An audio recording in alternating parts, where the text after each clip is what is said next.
everyone, welcome to Masarda online classes. I hope you all are safe, healthy, fit and fine. आज मैं आपके साथ share करने वाली हूँ क्लास 4 के बच्चों के लिए हिंदी ग्रामर की थर्ड वर्कशीट, जो कि रिलेटेड है टॉपिक लिंग और वचन से। अगर आप हमारे चैनल पर नए हैं तो चैनल को सब्सक्राइब कर लें और पास के बने बेल आइकन को प्रेस कर दें, जिससे लेटेस्ट वीडियो की अपडेट आप तक पहुंच सके। तो चलिए आज की वीडियो को शुरू करते हैं। आज की वीडियो में मैं हिंदी के 2 टॉपिक्स को कवर कराऊंगी, लिंग और वचन। लिंग टॉपिक से हमने 8 क्वेश्चंस लिए हैं, ठीक है।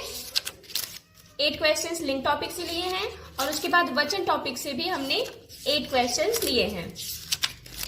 8 क्वेश्चंस, ठीक है। आज की वीडियो में मैं ये सारे क्वेश्चन सॉल्व करवाऊंगी।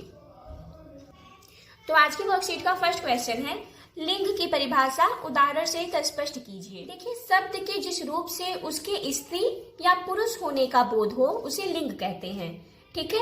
जैसे माता पिता, अब माता शब्द से क्या है, स्त्रीलिंग का बोध हो रहा है और पिता शब्द से पुल्लिंग का बोध हो रहा है। ऐसे ही भाई बहन, भाई शब्द से पुल्लिंग और बहन शब्द से स्त्रीलिंग का बोध हो रहा है।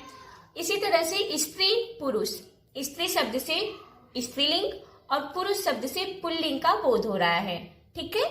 तो शब्द के जिस रूप से उसके स्त्री या पुरुष होने का बोध हो उसे लिंग कहते हैं, ओके। हमारा सेकंड क्वेश्चन है, लिंग के कितने भेद हैं, नाम लिखिए। लिंग के 2 भेद होते हैं, कौन कौन से, पुल्लिंग और स्त्रीलिंग। जिन शब्दों से पुरुष जाति का बोध हो उसे पुल्लिंग कहेंगे और जिन शब्दों से स्त्री जाति का बोध हो उसे। प्रश्न 3 है, निम्नलिखित के 4 उदाहरण दीजिए। पुल्लिंग और स्त्रीलिंग, पुल्लिंग के 4 उदाहरण बताने हैं और स्त्रीलिंग के 4। पुल्लिंग के 4 उदाहरण हैं, बालक, पिता, चूहा, राजा। ये चारों किसके उदाहरण हैं, पुल्लिंग के। और बालिका, माता, चूहिया, रानी, ये चारों उदाहरण किसके हैं, स्त्रीलिंग के। प्रश्न 4 है, निम्नलिखित शब्दों के लिंग लिखिए। यहाँ पे कुछ शब्द दिए गए हैं, ठीक है। इनके लिंग बताने हैं कि ये कौन सा लिंग है। कुर्सी, कुर्सी कौन सा लिंग है, स्त्रीलिंग। परी, परी है स्त्रीलिंग। तोता, तोता शब्द है पुल्लिंग। बिल्ली, बिल्ली स्त्रीलिंग है। युवक, युवक कौन सा शब्द है, पुल्लिंग। धनवान शब्द है पुल्लिंग। शिक्षिका शब्द है स्त्रीलिंग और विद्वान शब्द है पुल्लिंग। प्रश्न 5 है, निम्नलिखित शब्दों के लिंग बदलकर लिखिए, ठीक है। नर शब्द का लिंग क्या होगा, नारी, ठीक है। देखिए, इन दोनों प्रश्नों में बच्चे हमेशा कंफ्यूज हो जाते हैं। प्रश्न नंबर 4 में पूछ रहा है कि निम्नलिखित शब्दों के लिंग लिखिए। इसका मतलब है कि कुर्सी का लिंग बताना है कि ये कौन सा लिंग है, परी का बताना है कि ये कौन सा लिंग है, स्त्रीलिंग है कि पुल्लिंग है। लेकिन प्रश्न 5 में पूछ रहा है कि निम्नलिखित शब्दों के लिंग बदलकर लिखिए। लिंग जैसे नर है तो इसको बदल के हम क्या लिखेंगे, नारी। विदुषी, विदुषी क्या है, ये एक स्त्रीलिंग है। अगर इसका परिवर्तन करेंगे लिंग का इसके, तो विदुषी से क्या हो जाएगा, विद्वान। अगला शब्द है ग्वाला। ग्वाला एक पुल्लिंग है और इसका जब हम चेंज करेंगे तो क्या हो जाएगा, ग्वालिन। नर्तक शब्द से होगा नर्तकी। ऊंट से ऊंटनी। चूहा का होगा चूहिया। गायिका का होगा गायक और पड़ोसिन का होगा पड़ोसी। तो इस तरह से हम इन शब्दों के लिंग बदलकर लिख लेते हैं। सो आई होप आपको इन दोनों क्वेश्चंस में डिफरेंस समझ में आ गया होगा। तो चलिए नेक्स्ट क्वेश्चन है, सदा स्त्रीलिंग में प्रयोग होने वाले 4 शब्द लिखिए।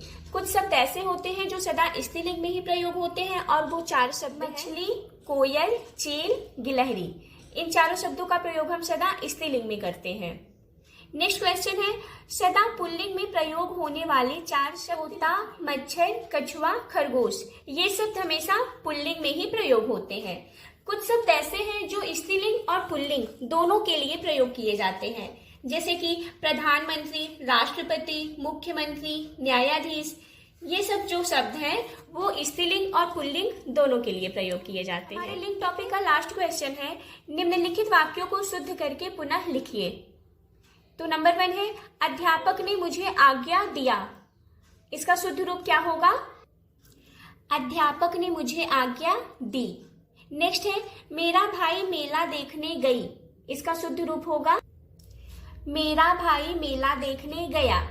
नेक्स्ट है शीला के पेट में दर्द है, इसका शुद्ध रूप होगा शीला के पेट में दर्द है। ठीक है। नेक्स्ट है मालिन माला बना रहा है, मालिन माला बना रही है, इसका शुद्ध रूप हो जाएगा। यहाँ पे मालिन स्त्रीलिंग है तो ये इसलिए यहाँ पे आएगा रही है। ठीक है। नेक्स्ट है मुझे आपका पुस्तक मिला, तो इसका स्त्रीलिंग होगा मुझे आपकी पुस्तक मिली। तो इस तरह से हम लिंग के वर्कशीट को सॉल्व करते हैं। तो चलिए हम अपने वचन के वर्कशीट को भी सॉल्व करते हैं। वचन की परिभाषा उदाहरण सहित स्पष्ट कीजिए। देखिए, जिन संज्ञा शब्दों से उनके एक या एक से अधिक होने का बोध होता है उसे वचन कहते हैं। ठीक है। जैसे तारा एक संज्ञा शब्द है और तारा मीन्स एक तारे की बात हो रही है और इसका बहुवचन क्या हो जाएगा, तारे। ठीक है। पेंसिल पेंसिलें, पेंसिल से उसके एक होने का बोध हो रहा है और पेंसिलें मतलब कि एक से अधिक पेंसिल रखी गई है। तो जिन संज्ञा शब्दों से उसके एक या एक से अधिक होने का बोध होता है उसे वचन कहते हैं। तो है वचन के कितने भेद होते हैं, प्रत्येक के दो दो उदाहरण लिखिए। वचन के दो भेद होते हैं, कौन कौन से, एक वचन बहुवचन। एक वचन के उदाहरण है लड़का किताब। ठीक है। और बहुवचन के उदाहरण होंगे लड़के किताबें। लड़का से किसी एक लड़के की बात हो रही है, लड़के मीन्स एक से ज्यादा लड़के की बात हो रही है। ठीक है। ऐसे ही किताब, अगर किताब कहा जा रहा है तो किसी एक किताब की बात हो रही है और अगर किताबें हैं तो एक से ज्यादा किताबें रखी गई हैं। ठीक है। हमारा नेक्स्ट सदा एक वचन में प्रयोग आने वाले 4 शब्द लिखिए।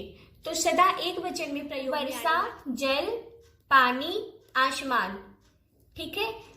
वर्षा को हम वर्षाएं नहीं कह सकते, जले, पानिया, आसमाने ऐसे नहीं कह सकते। ये जो शब्द हैं ये सदा एक वचन में ही प्रयोग होते हैं। ठीक है। सो नेक्स्ट क्वेश्चन है सदा बहुवचन में प्रयोग में आने वाले 4 शब्द लिखिए। होश, दर्शन, प्राण, हस्ताक्षर। ये चारों शब्द सदा बहुवचन में ही प्रयोग किए जाते हैं, इनका एक वचन नहीं होता है। प्रश्न 5 है निम्नलिखित शब्दों के बहुवचन रूप लिखिए। यहाँ पे कुछ शब्द दिए गए हैं, इनका हमें बहुवचन रूप बताना है कि माला का, बहन का, इनका बहुवचन रूप क्या होगा। ठीक है। माला शब्द का बहुवचन रूप होगा मालाएं। बहन शब्द का बहुवचन रूप होगा बहनें। वर्षा का बहुवचन होगा वर्षा। अभी अभी हमने सीखा है कि वर्षा हमेशा एक वचन में ही प्रयोग किए जाते हैं, तो इसका बहुवचन पूछा जाए तो भी हम क्या लिखेंगे, वर्षा। लहर शब्द का बहुवचन रूप होगा लहरें। चूहिया शब्द का बहुवचन रूप होगा चूहिया। थैला शब्द का बहुवचन रूप होगा थैले। सभा शब्द का बहुवचन सभाएं। कुर्सी शब्द का बहुवचन रूप कुर्सियां। पुस्तक का बहुवचन होगा पुस्तकें और रास्ता का होगा रास्ते। तो इस तरह से इन शब्दों के हम बहुवचन रूप लिख लेते हैं।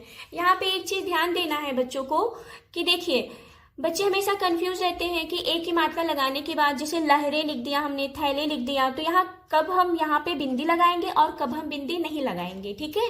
देखिए अगर जैसे बहन है तो यहाँ पे आ की मात्रा नहीं है तो बहने लिखने के बाद हम बिंदी लगाएंगे। ठीक है। ऊपर लहर से लहरें बनाए तो ऊपर हमने बिंदी लगाई। लेकिन अगर यहाँ पे थैला है, लास्ट में बड़ा आ की मात्रा आ रही है, तो थैले लिखने के बाद हम यहाँ पे बिंदी नहीं लगाएंगे। रास्ता बड़ा आ की मात्रा है तो रास्ते के ऊपर हम बिंदी नहीं लगाएंगे। ठीक है। देखिए मैंने डार्क ब्लू से यहाँ पे बिंदी लगा दी है। जिस शब्द के लास्ट में छोटा आ की मात्रा आएगी उसके ए की मात्रा पे हम बिंदी लगाएंगे ऊपर। जैसे बहन से बहने, लहर से लहरें, पुस्तक से पुस्तकें। और जिन शब्दों के लास्ट में बड़ा आ की मात्रा आएगी जैसे थैला का थैले करने के बाद हम बिंदी नहीं लगाएंगे। ठीक है। रास्ता, ठीक है, बड़ा आ की मात्रा आ रही है तो रास्ते के ऊपर हम बिंदी नहीं लगाएंगे। ये कॉमन मिस्टेक्स है बच्चे हमेशा। 6 है निम्नलिखित शब्दों के वचन लिखिए। यहाँ पे बहुवचन रूप लिखना था, यहाँ पे वचन लिखना है। इसका मतलब कि कुर्ते कौन सा वचन है, बहुवचन। हमेशा प्रश्न ध्यान से पढ़ के तभी उसका उत्तर लिखना है। ठीक है। जैसे यहाँ पे बहुवचन रूप लिखना है, माला का मालाएं, बहन का बहने। यहाँ पे ये बताना है कि ये जो शब्द लिखा है जैसे कुर्ते, ये कौन सा शब्द है। बहुवचन वाला शब्द है कि एक वचन वाला? तो कुर्ते क्या है? बहुवचन। चाबियां बहुवचन। हवा एक वचन। विद्यार्थी एक वचन। डिबिया कौन सा शब्द है? एक वचन। गाड़ी शब्द है एक वचन। सस्ता एक वचन। इसी तरह से वधुएं बहुवचन, नारी एक वचन और परीक्षाएं बहुवचन है। ठीक है, तो चलिए अब हम अपना क्वेश्चन नंबर 7 है, निम्नलिखित वाक्यों को उपयुक्त शब्दों द्वारा पूरा कीजिए। ठीक है, यहाँ पे वाक्य दिए गए हैं, ब्लैंक है, हमें चूज करना है कि इन दोनों में से कौन सा शब्द यहाँ पे फिल करेंगे। तो इसमें से पहला है, नहर में बहुत सी डैश है। बहुत सी, तो हम क्या भरेंगे? मछलियां। पेड़ पर डैश बैठी है, तो यहाँ पे फिल करेंगे चिड़िया।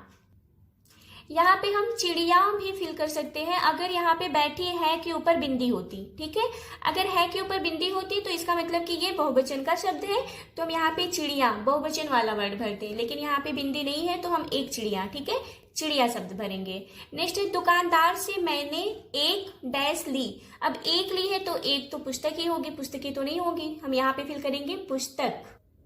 डैश खेल रहे हैं, यहाँ पे देखिए है के ऊपर बिंदी है तो हम क्या भरेंगे? बच्चे। बच्चे खेल रहे हैं। आसमान में बहुत से, हम क्या फिल करेंगे? तारे। आसमान में बहुत से तारे हैं। हमारे इस वर्कशीट का लास्ट क्वेश्चन है, निम्नलिखित वाक्यों को शुद्ध करके पुनः लिखिए। ठीक है, तो फर्स्ट वाक्य है, डॉक्टरों ने राजीव को देखे। इसका शुद्ध क्या होगा? डॉक्टर ने राजीव को देखा। नेक्स्ट है, घर के छत पर मोर नाच रहा है।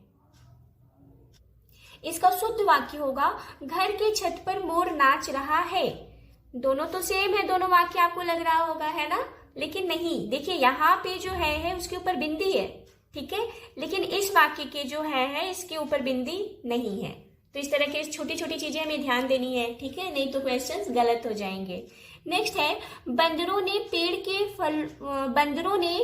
फल को हानि पहुंचाई। इसका शुद्ध रूप होगा, बंदरों ने पेड़ के फलों को हानि पहुंचाई। ठीक है, कई सारे बंदर हैं तो कई सारे फलों को हानि पहुंचाएंगे। ठीक है, तो हो जाएगा बंदरों ने पेड़ के फलों को हानि पहुंचाई। तो आज की वर्कशीट में सिर्फ इतना ही। आई होप आपको वर्कशीट पसंद आई होगी। अगर पसंद आई हो तो प्लीज लाइक करिए, सब्सक्राइब करिए चैनल को और कमेंट करके जरूर बताइए कि आपको वर्कशीट कैसी लगी। और हाँ, अगर किसी भी टॉपिक पे आपको हिंदी की वर्कशीट चाहिए तो आप कमेंट बॉक्स में लिख के बताइए, मैं उस पर वर्कशीट जरूर बनाऊंगी। मिलते हैं नेक्स्ट वीडियो में। Till then bye bye.